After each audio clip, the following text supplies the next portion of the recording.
నా మీద నీకు డౌట్ వచ్చిందని రాత్రే నీ మీద నాకు డౌట్ వచ్చింది. అందుకే ఎందుకైనా మంచిదని రాత్రే ఫోన్ లైన్లన్నీ కట్ చేయించా. భూషణం,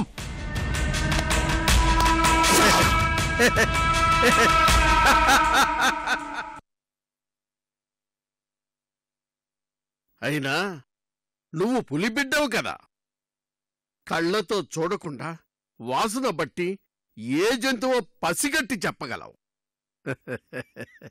కాని నేను గుంటనక్కని చూసిన చూపుల్ని బట్టే నువ్వు ఎలా ఆలోచిస్తావో ఇలా కనిపెట్టగలను.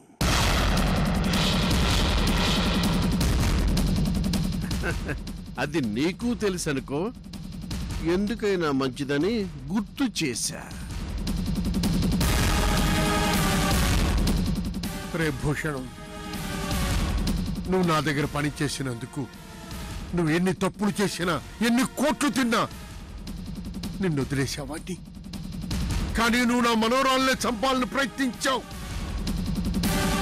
కడుపు నింపే చేతుల్ని నరకాలనుకుని నీలాంటి నయవంచిక గుంటన కళ్ళి ఊరికే వదిలేస్తే ఆ పాపం నాకు చుట్టుకుంటుందిరా. నీకు శ్రీకృష్ణ జన్మస్థానం తప్పకుండా చూపిస్తాను. పిచ్చి అశోక్ వర్మ,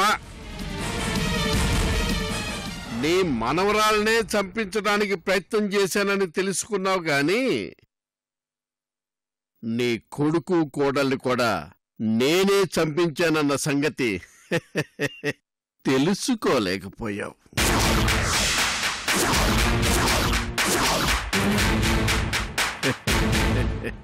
నువ్వు నమ్మిన వాడిని మాత్రమే నమ్ముతావు, కాని నేను నమ్మిన దానికోసం నమ్మిన వాణ్ణి నరుకుతాను.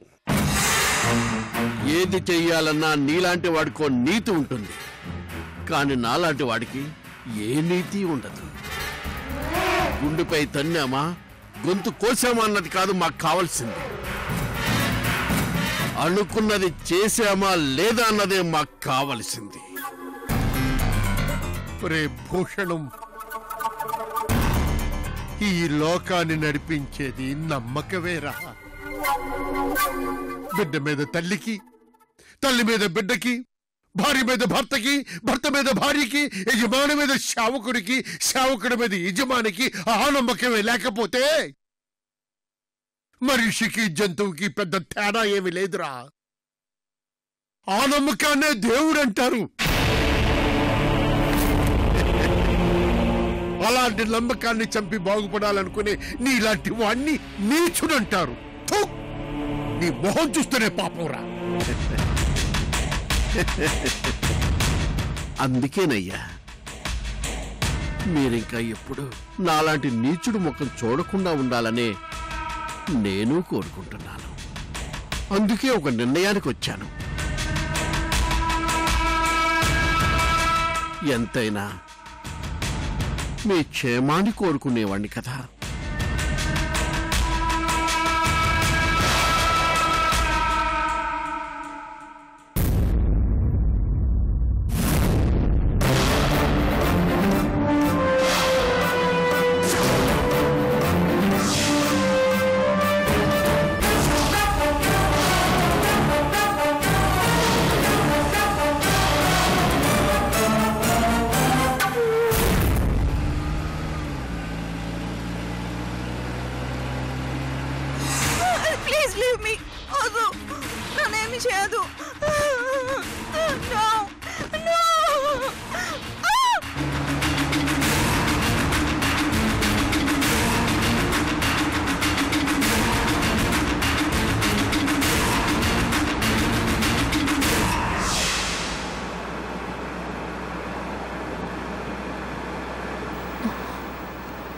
డ్రైవర్ ఒకసారి కార్ ఆపు. ఒకసారి కొంచెం రివర్స్ వెళ్ళు.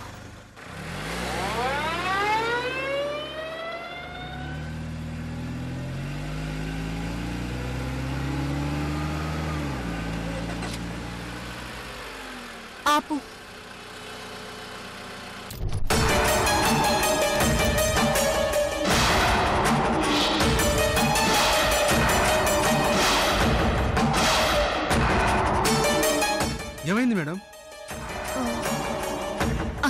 కార్ని మన ఇంటి ముందు చూసినట్టు గుర్తు.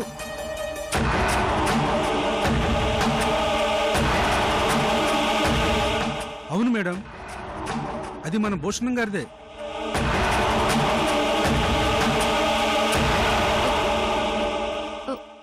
ఇక్కడెందుకుంది? ఏమో మేడం. ఏం జరిగిందో ఏంటో ఒకసారి చూసేద్దాం పదా. Okay madam.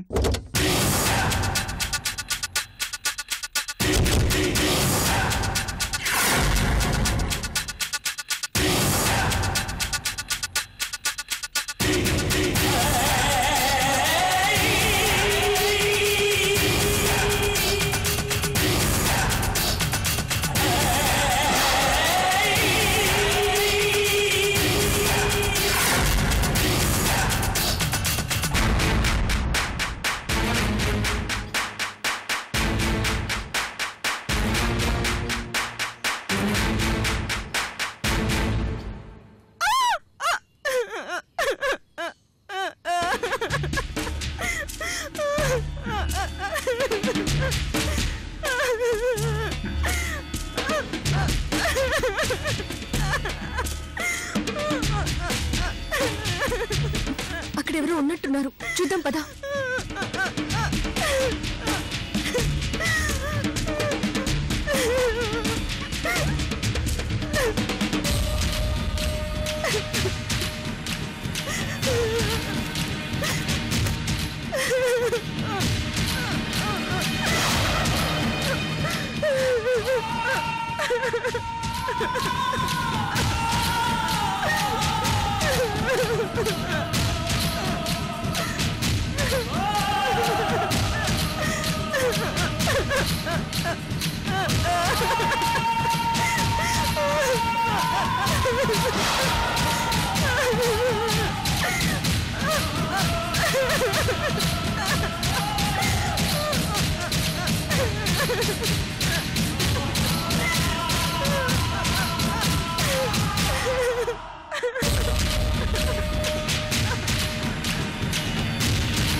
ఎంతకు తెగించావురా? నీ పాపం పండింది, అందుకే నా మీదకి కత్తి దూశావు. నక్క జాతిని నమ్మి నెత్తి మీదకి ఎక్కించుకుని కూర్చుండి పెట్టుకున్నందుకు నాకు తగిన బుద్ధి చెప్పావురా. ఒరేయ్, నీకు తగిన బుద్ధి నేను చెప్తాను చూడు.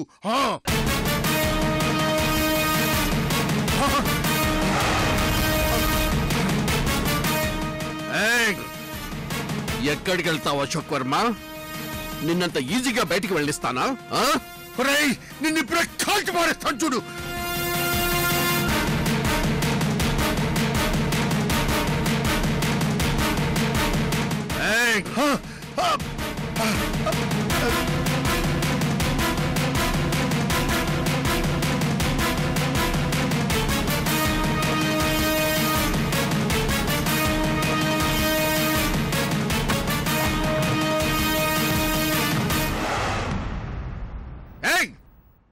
అనవసరంగా తప్పించుకోవాలని ప్రయత్నం చేయకు.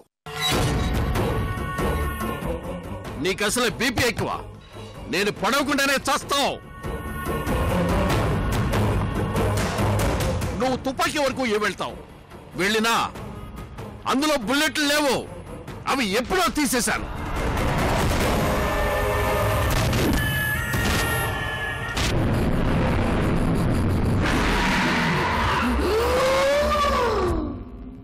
అశోక్ వర్మ,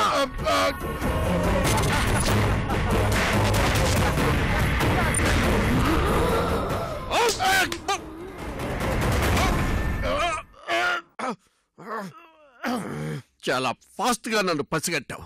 కానీ నువ్వు చేయవలసిన పనిని వేగంగా మొదలు పెట్టలేకపోయావు. మతిపోయిన నీ మనవరాలికి ఈ నిజం అంత త్వరగా నువ్వు చెప్పలేవని నేను ముందే ఊహించాను. అందుకే ఈ నిజం నీతోనే సమాధి చేస్తాను. మతిపోయిన నీ మనవరాల్ని నా ఇంటి కోడలు చేసుకుంటాను.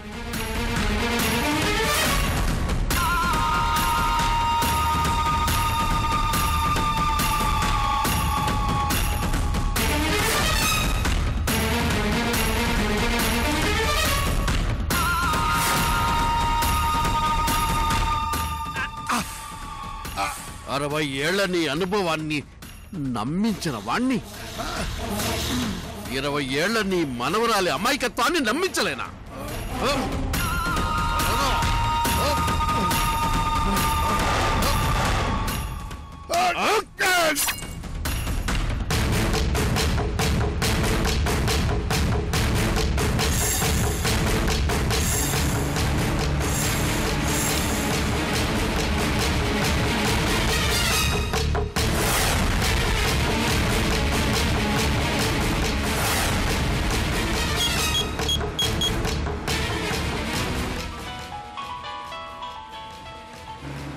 నీ అబ్బా ఫోన్ ఎత్తరా.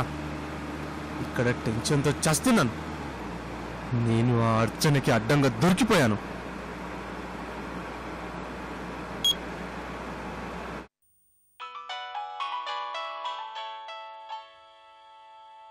రేయ్, నమ్మించటం నా బ్లడ్ లో ఉంది. అది నా గొప్పతనం. నమ్మటం నీ బ్లడ్ లో ఉంది. అది నీ బలహీనత.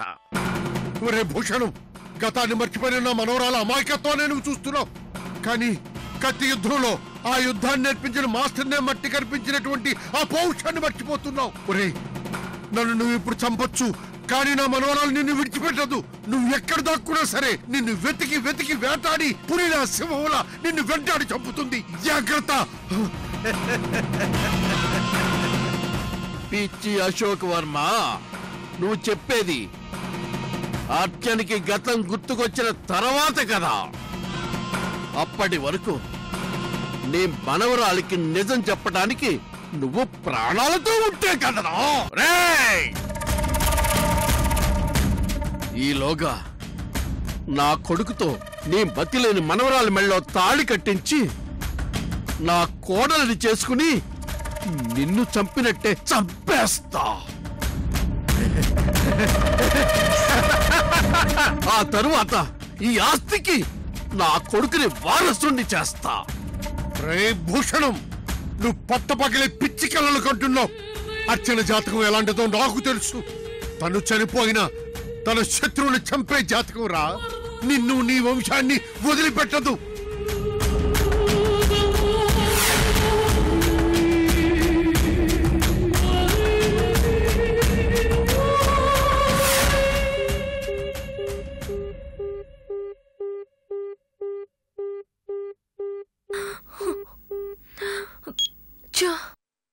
ఇంట్లో ఫోన్కి ఎంత ట్రై చేసినా అసలు లైన్ కలవట్లేదు. ఇప్పుడు ఏం చేయాలి? తాతయ్యకి ఈ విషయం ఎలా చెప్పాలి?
నా కోసం లండన్ నుంచి వచ్చిన సౌమ్యని మాకు కావలసిన మనిషి ఇలా చేయడం మా ఫ్యామిలీకి ఎంత అవమానం.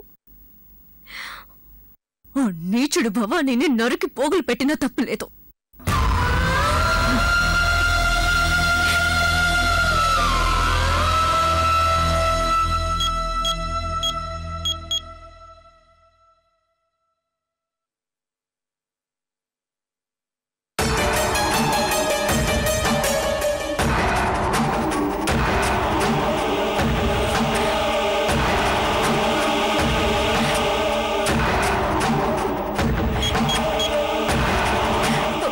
డాక్టర్, నేను అర్జెంట్గా ఇంటికి వెళ్ళి మా తాతయ్య గారిని తీసుకుని వెంటనే హాస్పిటల్కి వచ్చేస్తాను. కొంచెం అంతవరకు తనని జాగ్రత్తగా చూసుకోండి ప్లీజ్. తను ఎన్ఆర్ఐ అంటున్నారు. ఇది చాలా పెద్ద ఇష్యూ అవుతుంది. పోలీసులు వచ్చేంత వరకు మీరు వెయిట్ చేసి వెళ్ళండి. లేకపోతే మీకు మాకు చాలా ప్రాబ్లం అవుతుంది. ఎంతైనా మీరు ప్రత్యక్ష సాక్షి కదా.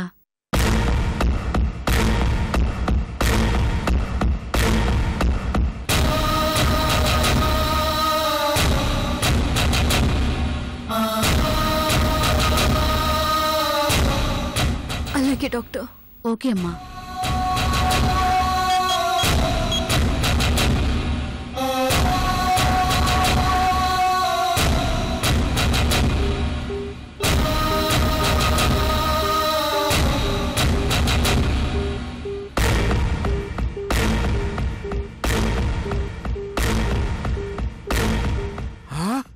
ఏంటంటే అర్చన చచ్చాక కూడా శత్రువులు చంపుతుందా?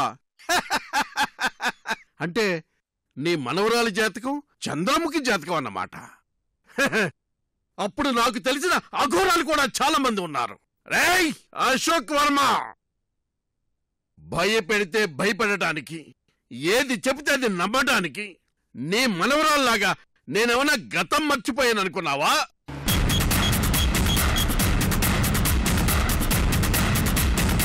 రేయ్ అశోక్ వర్మ, ఆగరా, ఎక్కడికి పారిపోతావురా? రేయ్